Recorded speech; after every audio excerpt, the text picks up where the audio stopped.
이게 아브라함의 믿음을 통해서 오직 의롭게 되는 것도 믿음으로 가능함을 말씀하고 있습니다.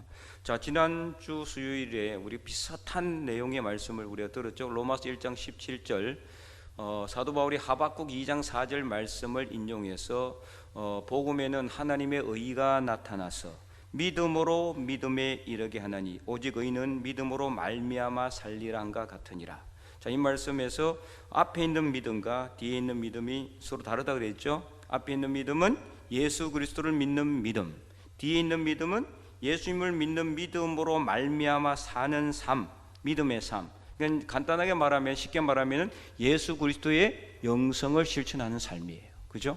예, 그러니까 믿음의 모습, 믿음의 어떤 생생한 현 주소를 의미해요. 뒤에 믿음은.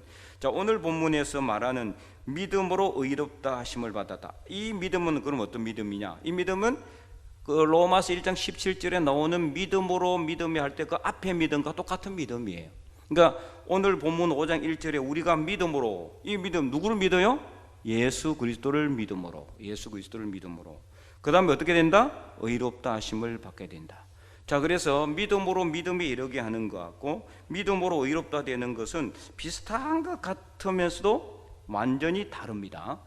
믿음으로 믿음에 이르게 믿음으로 믿음에 이르게 한다는 그 믿음은 예수 그리스도의 영성의 삶, 이게 우리 믿는 사람들의 삶의 모습을 의미해요. 삶의 모습. 자, 오늘 본문이 이야기하는 믿음으로 의롭게 된다는 것은, 의롭다는 것 저번에 뭐라고 그랬어요? 간단하게 말해서 구원받는다라고 그랬어요. 구원받는 삶, 구원받는 것을 의미. 그러니까 이 앞에 있는 믿음으로 믿음에 이르는 것은 삶의 모습이에요.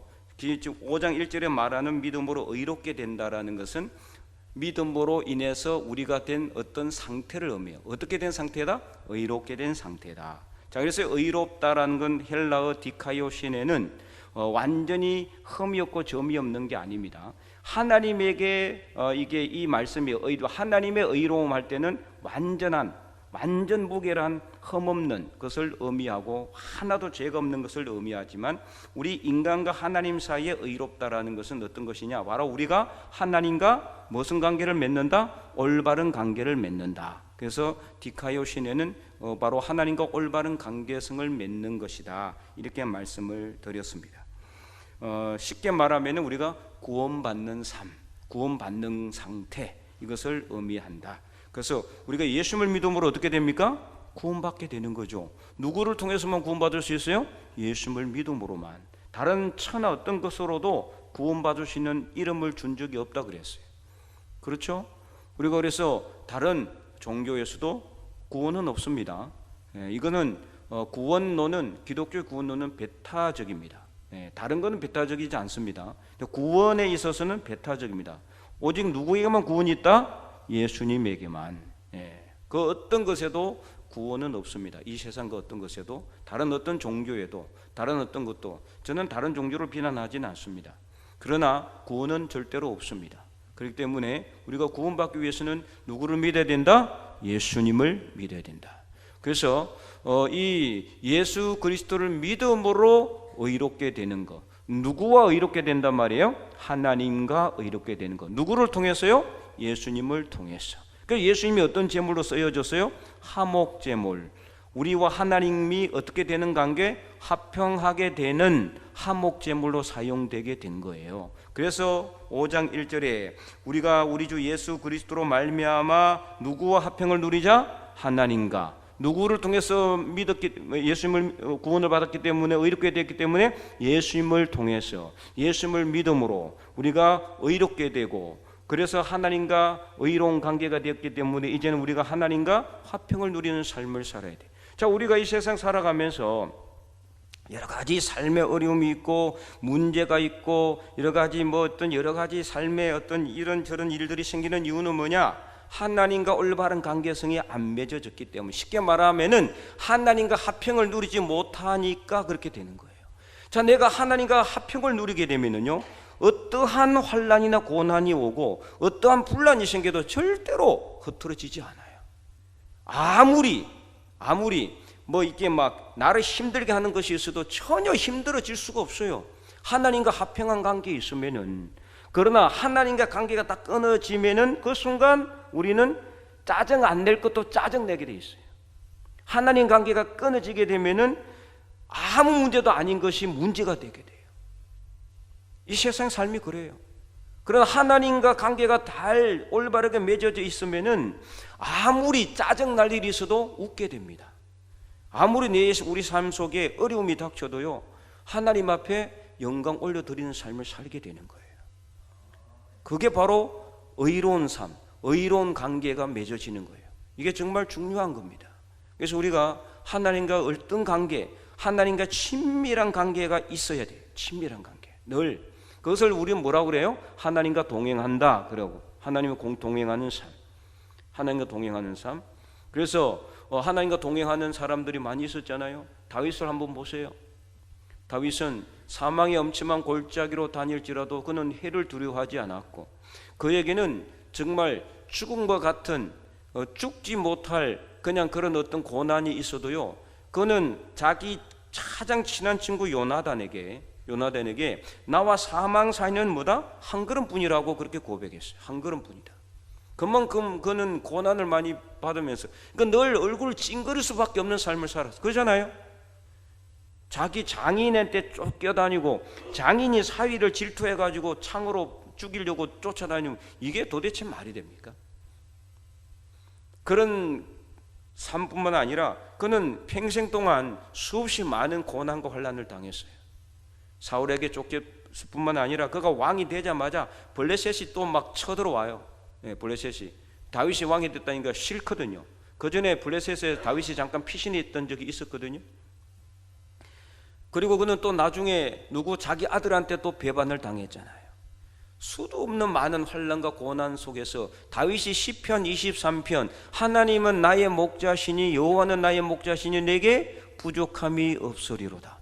자, 이 시편 23편이 나온 배경에 대해서 신학자들은 다윗이 상당히 힘들고 어려운 상황 가운데서 이 시편 23편을 그는 노래했을 것이라고 추정하고 있어요. 그 어렵고 힘든 상황 가운데서 어떻게 여호와는 나의 목자시니 이게 가능하게 될까? 내게 부족함이 있다 없다? 없으리로다. 하나님과 화평한 관계, 올바른 관계, 친밀한 관계가 있게 되어 있으니까 사망의 엄침한 골짜기, 부족함이 많은 삶 속에서도 그는 내게 부족함이 없다 이렇게 고백할 수가 있는 거예요. 여러분, 다 무너져가는 흙집에서 간장 한 종지에 그냥 꽁보리밥 한 그릇을 먹고 산다고 할지라도 하나님하고 올바른 관계성을 맺고 사는 것이 더 좋을까요? 아니면 고대 강실 같은 대글 같은 집에서 하나님과 단절된 삶을 살면서 구원받지 못한 삶을 사는 게 더 좋을까요? 우리는 뭐 당연히 전자라고 하겠죠. 답은 나와 있는데, 그죠? 예, 그러나 세상 사람들은요 후자를 더 택할지 몰라요. 그러나 정말 내가 예수님을 믿고 하나님과 올바른 관계성을 맺고 살면은요, 내가 지금 당장 옷이 없고 먹을 것이 없고 잘 집이 없어도요 아무 문제가 안 되는 거예요. 아무 문제가 안 돼. 그러나 아무리 좋은 집에 살고 좋은 차를 타고 좋은 옷을 입고 산의 진미를 먹어도 하나님과 올바른 관계성을 맺지 못하고 하나님과의 바른 관계가 안 돼 있으면요 늘 근심, 걱정, 두려움이 사로잡혀 잠도 못 자고 내 집에 있는 금고 안에 오늘 도둑대가 언제 들어올지 그거 염려하고 누가 내 돈을 훔쳐갈지 그게 염려되고 늘 근심 걱정으로 인해 가지고 그냥 지레짐작으로 나중에 결국에는 어떻게 해요? 자기 생명 끊을 수도 있어요. 부자들이, 이 세상의 재벌들이 왜 자살을 하는 일들이 일어납니까? 재벌 2세, 3세들이 막 자살하고 그러잖아요. 아무 부족한 감이 없어요. 돈이면 다 되는 그런 어마어마한 그 재산도 물려받았어요. 그런데도 불구하고 왜 그럴까요? 하나님과 관계가 안 돼 있으면은, 화평한 관계가 돼 있지 않으면은 행복하지가 않은 거예요. 아무리 다 가지고 있어도. 이 세상의 삶은 그래서 하나님과 화평한 삶을 누리는 것은 물질이 있는 것이 아닙니다. 바로 하나님과 어떤 관계가 되어 있느냐, 여기에 달려 있다. 그래서 이것은 어떻게 되는 것이다? 믿음으로 의롭게 된다는 것을 말씀하고 있다. 이것을 4장에서 이 사도 바울은 4장 전체를 통해서 아브라함의 예를 들어서 이제 설명하고 있어요. 우리 4장부터 읽어야 되는데 너무 길어서 5장 1절을 결론적으로 우리가 읽었습니다. 자, 그래서 이제 4장 전체 내용을 보면은 이제 이 사도 바울은 아브라함을 이제 예를 들어서 쭉 이야기를 하고 있단 말이에요. 자, 아브라함은 창세기 12장 1절에 보면은 하나님께서 아브라함을 부르셨어요. 내가 너를 이 복의 근원으로 삼았으니 내가 큰 민족이 될 것이다. 그래서 너는 내가 지시할 땅으로 가라. 이렇게 이제 명령하셨어요. 그러자 아브라함이 그대로 순종합니다. 그때 만약 아브라함이 그럼 무슨 말을 하는 거예요 도대체? 내가 뭐 거기 어딘지 알고 어떻게 갑니까? 하고 거절했다면은 하나님과 아브라함의 관계가 맺어졌을까요? 안 맺어졌을까요? 관계 끊어졌죠. 예, 그럼 아브라함은 끝이에요. 더 이상 구원의 반열에 들어가지도 못하고 믿음의 조상이 되지도 못했을 겁니다. 그러나 아브라함은 하나님의 말씀에 따라서 하란으로, 그리고 하란에서 다시 갈대아에게 가나안 땅으로 가게 된 겁니다. 그리고 그가 가나안 땅에 들어갔을 때 그러면은 하나님이 당장 막 아들들을 주고 자손 손자들 주고 막 이렇게 해서 자손이 번창했습니까? 아닙니다. 그게 가나안 땅에 들어가서도 자녀가 없었어요. 그래서 몇 살까지 자녀가 없었습니까? 100살까지. 네. 75세의 부르심을 받았다 그렇게 되어 있지만 성경에 25년 동안 물론 중간에 하갈과의 사이에서 이스마엘이라는 아들을 줬지만 하나님은 그 이스마엘은 인정하지 않았어요. 하나님이 아브람과 사라 약속의 사람을 통해서 주신, 하나님께서 주시고자 하는 이 자녀는 아직 안 나왔기 때문에 25년 동안 기다렸단 말이에요. 여러분 25년 동안 기다려봤어요? 25년 동안 기도 제목 하나 가지고 기도해가지고 기다려봤습니까? 1년 기도하고 안 된다, 한 달 기도하고 안 된다, 일주일 기도하고 안 된다고 하나님께 원망하고 여러분 그러지 않습니까? 아브라함은 무려 25년이나 기다렸습니다. 가나안 땅에 들어갔지만 아무것도 없었습니다. 천지간 아는 사람도 없었습니다. 완전 다른 민족이 살고 있는 그 이방 민족들이 살고 있는 그 땅에 들어가서 그가 뭘 가지고 있었습니까? 그가 무슨 뭐 큰 어떤 민족을, 어떤 많은 병사들을 데리고 있었던 것도 아닙니다. 자기 조카 롯가 몇 명만 데리고 그 땅으로 들어갔습니다. 그 땅으로 가서 하나님께서 주신다고 하는 그 땅에 들어가서 아무도 그를 반겨줄 사람 없었지만 그는 거기서 하나님의 말씀에 순종함으로 그 땅에서 살고 하나님을 바라보며 믿음의 길을 이어갔던 것이죠. 그 근간에는 뭐가 있었느냐? 아브라함이 누굴 믿었기 때문에?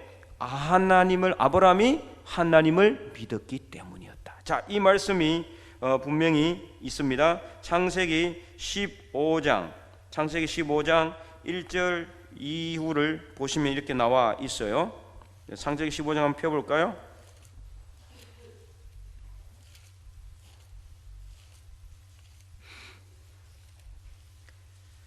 자, 이제 가나안 땅에 들어가 가지고 살고 있는데 도대체 뭐 아무것도 안 주시는 하나님이 내가 너로 큰 민족을 이루고 내 이름을 창대하게 하리니 너는 복이 될지라 이렇게 해놓고는 뭐가 줘야, 그죠? 눈에 보이는 뭔가 있어야 될 거 아니에요. 자녀 한 명이라도 주든지 뭔가 있어야 되는데 내가 너로 큰 민족을 이루게 한다고 하나님이 약속만 해놓고는 아무리 가도 시간이 돼도 뭔가 없어. 자, 그래서 15장 1절에 이후에 여호와의 말씀이 환상 중에 아브라함에게 임하여 이르시되 아브라함아 두려워하지 말라. 나는 내 방패요 너의 지극히 큰 상급이니라. 이렇게 했더니 자, 아브라함이 뭐라고 했어요? 2절 한번 읽어볼까요? 시작.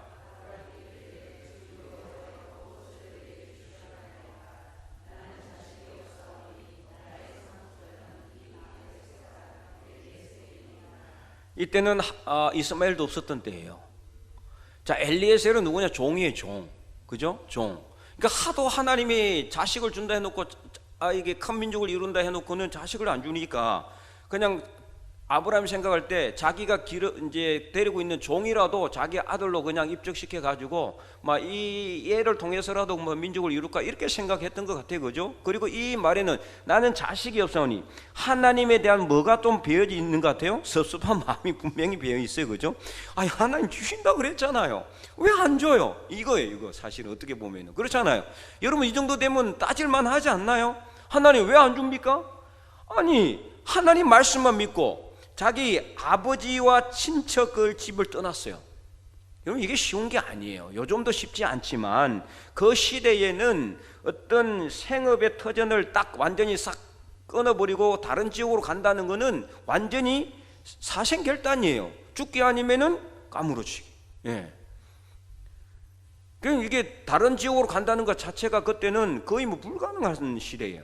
그럼 뭐 차가 있습니까? 아니면 뭐가 있습니까? 순정 걸어가가지고 그 땅을 물어 가가지고 그 땅에 갔는데, 아무것도 없는 그 땅에, 가나안 땅이 그러면 뭐 젓가꾸리 흐르는 땅이었습니까? 옛날부터? 그렇지 않잖아요. 지금도 가면은 그렇지만은 그 중동 지역은요 아주 비옥한 땅이 아니에요. 예. 조금만 나가면은 그냥 완전히 광야 같은 그런 땅이에요. 낮에는 덥고 밤에는 추워요. 중동 지역의 특징이, 날씨의 특징이. 그런 상황 가운데서 하나님이 주신다고 하는 자식도 없으니 나의 상속자는 이 다메섹 사람 엘리에셀입니다. 다메섹 사람 엘리에셀. 그래서 3절, 아브라함이 또 이르되 주께서 내게 씨를 주지 아니하셨으니, 딱 나오죠, 그죠? 씨를 주지 아니하셨으니. 아브라함이 그래도 좀 따지지는 않았지만은 아브라함의 마음속에는 하나님이 주신다고 하지 않았습니까? 이것이 간접적으로 포함되어 있죠. 3절에 아브라함이 또 이르되 주께서 내게 씨를 주지 아니하셨으니 내 집에서 길린 자가 내 상속자가 될 것이다. 그러자 4절, 여호와의 말씀이 그에게 임하여 이르시되 그 사람이 네 상속자가 아니라 내 몸에서 날 자가 내 상속자가 되리라 하시고 그를 이끌고 밖으로 나가 이르시되. 자, 5절 한번 읽어봅니다. 그를 이끌고 밖으로 나가 이르시되 하늘을 우러러 무배를 실 수 있나 보라. 또 그에게 이르시되 내 자손이 이와 같으리라. 아멘. 네. 자, 아브라함에게 뭘 보여줘요? 비전을 보여줬어요. 이게 바로 비전이에요. 여러분, 비전은 우리가 이루고자 하는 야망과 욕망이 아니라 하나님이 우리에게 보여주시는 약속의 말씀이 비전입니다. 지금 당장 이루어지지는 않지만 하나님께 분명히 네가 믿음을 가지고 끝까지 나를 따라오면, 끝까지 나를 믿으면은 내가 이렇게 이루어 줄 것이라는 거, 그것을 바라보는 거, 그게 바로 비전이에요. 비전이 본다란 뜻이에요. 본다. 비데오라는 라틴어에서 나온 단어가 비전이에요. 비데오는 내가 본다라는 뜻이에요. 그럼 누구를 봐요? 하나님을 보는 겁니다. 하나님의 약속을 보는 겁니다. 하나님의 약속이 이루어질 것을 보는 겁니다. 그래서 아브라함에게 저 무배를 셀 수 있나 보라고, 저렇게 많은 민족이 내게 나올 것이라고 비전을 보여준 거예요. 그때 아브라함이 어떻게 했습니까? 6절 말씀 우리 큰 목소리로 한번 읽어보도록 하겠습니다. 아브라함이 여호와를 믿으니 여호와께서 이를 그의 의로 여기시고. 아멘. 중요한 단어입니다. 바로 이 말씀이 이 의롭게 되는, 뭐로 의롭게 된다? 믿음으로 의롭게 되는 것. 자, 이 믿음으로 의롭게 되는 것은 물론 우리가 믿음으로 하는 믿음은 예수 그리스도를 믿음이지만, 이때 아브라함 때는 뭐 예수님이 안 계셨으니까 누구를 믿어요? 하나님을 믿음으로. 하나님을 믿음. 어떤 구체적으로 뭘 믿어요? 하나님의 약속의 말씀을 믿음으로, 하나님께서 보여주신 뭘 믿음으로? 비전을 믿음으로 인해서 하나님께서 이를 뭐로 여기셨다? 아브라함의 의로. 즉 너와 나는 이제 뭐가 된다? 직접적으로 연결된 관계성 있는 사람이다, 이런 뜻이에요. 하나님께서 넌 나와 상관없어, 그럼 끝입니다. 오늘 우리가 하나님과의 관계성이 있었어요. 하나님은 우리와의 관계를 절대로 끊지는 않으십니다. 근데 오늘 우리는 자꾸만 하나님의 관계를 우리가 자꾸 끊으려고 하는 게 문제예요. 그럼 언제 어떻게 될까요? 하나님도 끊을 수가 있다는 겁니다. 그는 아무도 모르는 일이에요. 하나님만 아시는 거죠. 그렇기 때문에 우리가 하나님의 관계를 다시 맺어야 돼. 이게 바로 의롭게 되는 길이다. 그래서 아브라함이 하나님을, 여호와를 믿으니 하나님이 이를 그의 의로 여기시고. 그래서 다시 오늘 본문으로 돌아와서, 그래서 이제 14장 로마서 14장에 로마서 14장의 4장에 아브라함을 믿음을 통해서 이 사도 바울은 이렇게 이제 말씀하고 있죠. 자, 4장 18절 한번 읽어봅니다. 시작. 아브라함이 바랄 수 없는 중에 바라고 믿었으니 이는 내 후손이 이같으리라 하신 말씀대로 많은 민족의 조상이 되게 하려 하심이라. 아멘. 바로 이 말씀이죠. 오늘 방금 읽었던. 이 될 수 없는 가운데 아니야, 안 줘. 자식 한 명도 안 줘놓고 자꾸 뭔가 준다 그래 놓고 이제는 하나님께서 나타나셔가지고 하늘에 저 무뼈를 셀 수 있나 보라, 내 민족이 이와 같을 것이라고 비전을 보여주자 아브라함이 그것을 바랄 수 없는 중에 바라고 믿었다. 이게 바로 믿음이에요. 바랄 수 없는 중에. 우리가 지금 자식들을 하나님께서 쫙 이렇게 보여주고 이렇게 나타내놓고 만들어 놓고 야, 이 네 자식들이다 이러면 당연히 믿겠죠. 이게 바랄 수 있는 중에 바라는 거예요. 바랄 수 없는 중에 바란다는 뭐예요? 아무도 없는 거 지금. 그렇잖아요. 사라와의 관계 속에서 자식이 없어. 25년 동안 기다렸는데 자식이 없어. 이제 사라도 경수가 끊어지고 아브라함도 이제는 아이를 낳을 수가 없는 상태가 됐어요. 그 상태에서도 하나님은 아브라함에게 나중에 그래도 아브라함은 믿었어요. 끝까지 하나님을 붙잡고 믿었어요. 바로 이것이 진정한 믿음입니다. 오늘 우리가 어떤 믿음을 가지고 하나님 앞에 나가느냐. 내가 믿을 수 있는 그런 관계, 조건이 있는 상태는 누구나 믿을 수 있죠. 안 그렇습니까? 뭐든 조건이 돼 있고 환경이 돼 있고 다 돼 있는데 그걸 뭐 믿는 거 누가 못 믿겠어요. 근데 환경도 안 되고 여건도 안 되고 조건도 안 돼. 도저히 이건 이룰 수 없는 것 같아. 그럼에도 하나님을 바라보고 하나님을 믿음으로 하나님이 이루게 해주실 것이다, 하나님이 분명히 하게 해주실 것이라는 그 확신과 믿음을 가지고 나갈 때 바로 그것이 진정한 믿음이 되는 거예요. 그런 믿음을 여러분 가지시기 바랍니다. 아브라함은 그런 믿음을 가졌어요. 지금 도저히 바랄 수 없는 가운데 바라고 믿었잖아요. 25년 동안이나 하나님이 자식 한 명 주지 않았잖아요. 그럼에도 불구하고 하나님은 무뼈를 셀 수 있나 보라고 하시면서 내 민족이 이와 같을 것이라고 했을 때 아브라함은 그것을 그대로 믿었단 말이에요. 하나님을 믿었어요. 그래서 아브라함의 생전에는 그런 수많은 자식들을 봤습니까? 못 봤습니다. 딱 누구 한 명 봤어요? 이삭. 독자 이삭 딱 한 명 봤어요.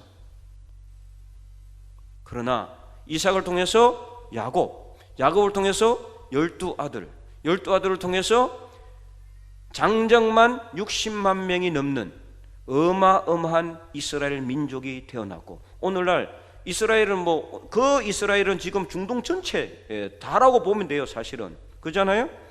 지금 이 이스라엘은 유대인, 유다 지파 자손들만 지금 이스라엘이에요. 나머지 브루벤이라든지 베냐민 이런 그 지파 사람들 다 그 중동 지역의 다른 민족이 된 거예요. 엄청나게 많은 민족으로 성장했잖아요. 아브라함이 지금 천국에서 그걸 바라보고 얼마나 흐뭇해.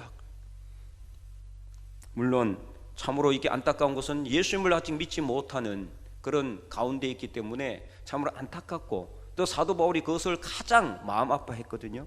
자기 동족이 구원받지 못하는 것으로 인해 가지고 정말 마음 아파했는데, 어쨌든 간에 아브라함에게 하나님께 주신 비전은 이루어졌다 안 이루어졌다? 이루어졌습니다. 당대에 이루어지지 않았지만은 지금 그대로 이루어졌습니다. 이후에도 그대로 이루어졌습니다. 오늘 하나님이 우리에게 보여주시는 비전, 그 믿음이 지금 당장 내가 기도해서 이루지 못한다 할지라도 분명히 내 때에 아니라면 내 다음 때라도 분명히 하나님은 이루어 주실 것이라는 확신을 가지고 나아가면 됩니다. 그러면은 하나님이 여러분을 선한 길로, 모든 것을 합력하여 선한 길로 이끌어 주실 줄 믿으시기 바랍니다. 그래서 4장 18절에 이 바랄 수 없는 중에 바라고 믿었기 때문에 내 후손이 그게 바로 믿음이고, 그래서 19절 그가 100세나 되어 자기 몸이 죽은 것 같고 사라의 태가 죽은 것 같음을 알고도 뭐가 약해지지 않았다? 믿음이 약해지지 않은 거예요. 믿음이 약해지지 않았다. 계속해서 말씀 봅니다.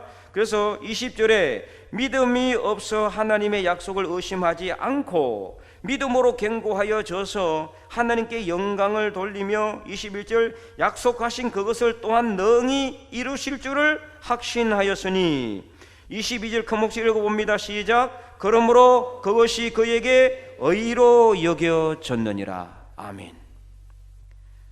그래서 26절에 23절에 그에게 의로 여겨졌다 기록된 것은 그러면은 누구만을 위한 것이 아니다? 아브라함을 위한 것만이 아니다. 누구를 위한 것이에요? 24절 25절 24절도 읽어봅니다. 시작. 의로 여기심을 받을 우리도 위함이니 곧 예수 우리 주를 죽은 자 가운데서 살리신 이를 믿는 자니라. 아멘.